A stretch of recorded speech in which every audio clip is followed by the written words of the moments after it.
we're going to visit my local comic shop, meet the owner, who's my best friend growing up, and then we're going to take a look at a Golden Age key that I picked up from the LCS. All up next on this video from Bronzeville Comics.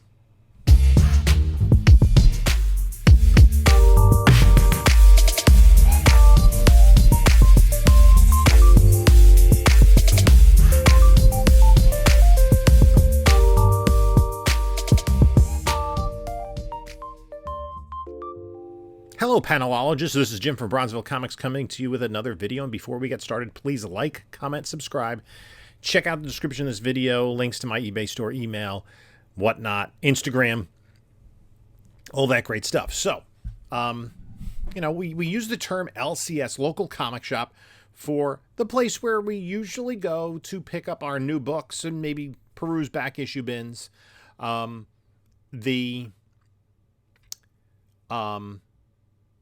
Where many of us go Wednesdays to get our new books, and I usually get about 20 to 25 new books a week. Crazy. I know. Yep. You don't have to put it in the comments. I know how crazy I am. But I do enjoy collecting and reading comic books. So I've used this particular store through 2 locations, 2 owners for, I'm going to say, about 35 years. Now, the owner and I go way back.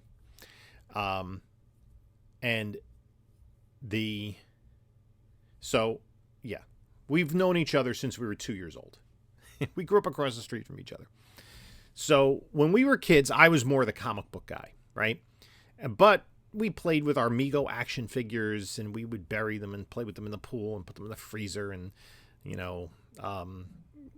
we'd do all sorts of games with them, and we would trade comic books. We would borrow each other's comic books.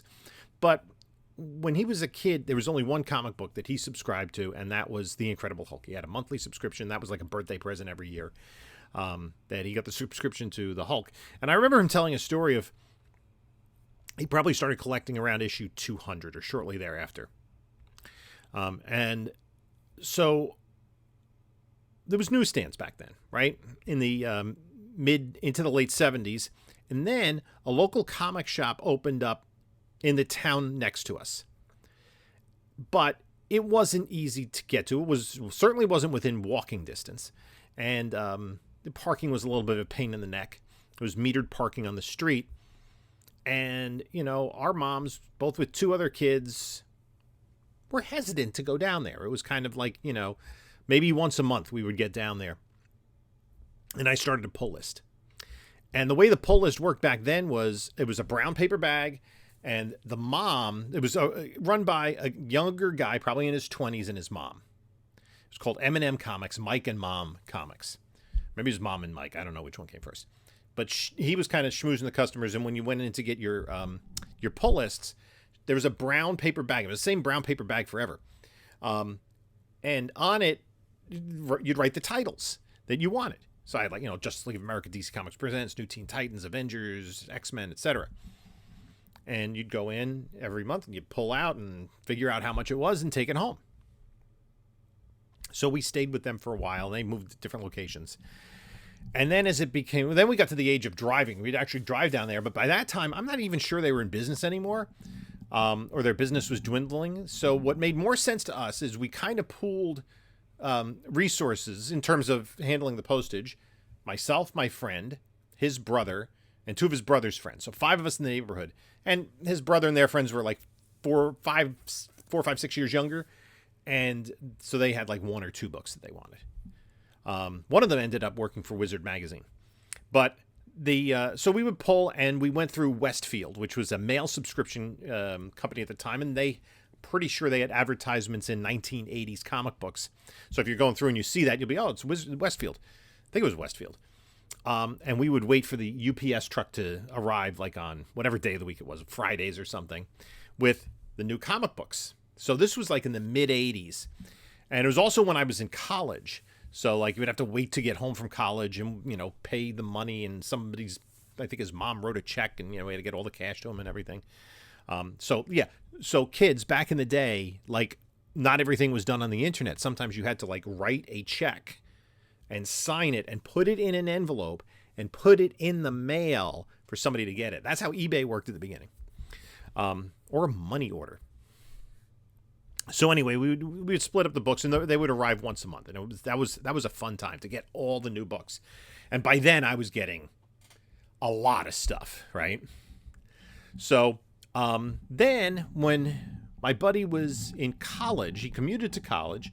He was working at a grocery store, and then he got a job working at a bookstore. They called the Paperback Exchange, and the business model was that folks would bring in books that they had read.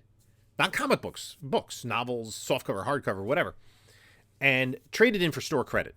And then he would sell the books. So, people read the books, they didn't need them anymore, and they'd get, maybe 30 cents on the dollar or whatever it was. He was kind of a shrewd businessman and not overly generous. So my friend worked for him. I kind of ran his database program and what have you. And he'll tell you the rest of the story. So he owns the LCS. He has a full-time job, owns the LCS on the side. They're open 3 days a week. And so let's take a quick visit. So we're outside my LCS, which is Comics Warehouse in Pearl River, New York. And we're going to go inside. They are limited hours of operation. They're open on Wednesdays, Thursdays, and Saturdays, and that's it. But there's plenty of new books and plenty of back stock.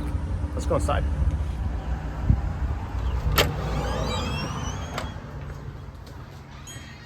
Hey, there's Roy, the owner of Comics Warehouse. Hey, Jim, what's going on today? Not much, just picking up some new comic books.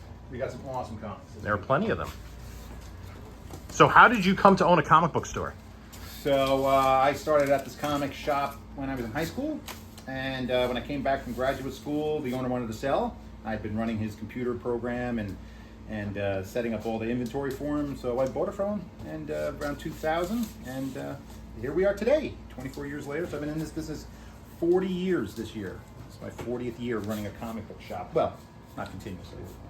And how long have we known each other?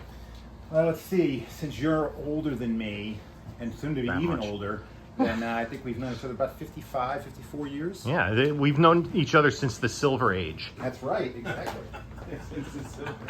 That's right. Bronze Age was just coming. Yeah. About then. I think I can insert a picture here of us. Have you been slammed? Back then. Exactly. I could be.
So there you see the store, meet the owner, who, again, we've known each other since the Silver Age, and I have the photographic evidence to prove it. So last week when I had gone in, he had a new book. He said, "Oh, let me show you this book." And I'm like, looking at the book, I'm like, So I texted him a couple days later. I'm like, how much do you want for that? And he said it was a coworker's, a former coworker who had found it. Now, so he said how much the guy wanted for it, and I said, we worked it out, and I picked up the book, and it is from the Golden Age. It is a key, and it had kind of been not on necessarily on my want list, like high on my want list, but it's like one of those things like, oh, I want that book. And here it is. Superman 76. This is from 1952, and this is the first meeting, or the first team up of Superman and Batman. Right? Previously in World's Finest, they appeared together on the covers, but not in the actual book itself. Wait.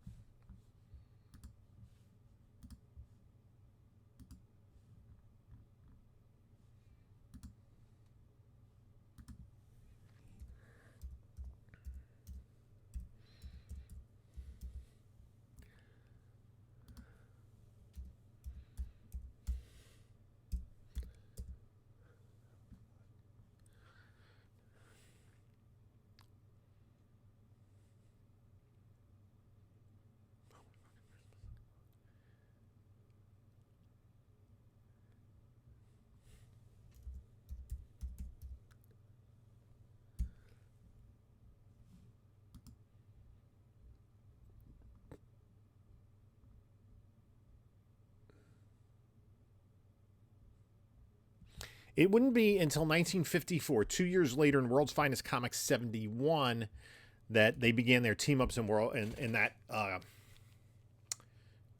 series, and it would continue until the end of the title, with a break in the early 70s when Superman teams up with other characters. But now they had been together previously in 2 issues of All-Star Comics.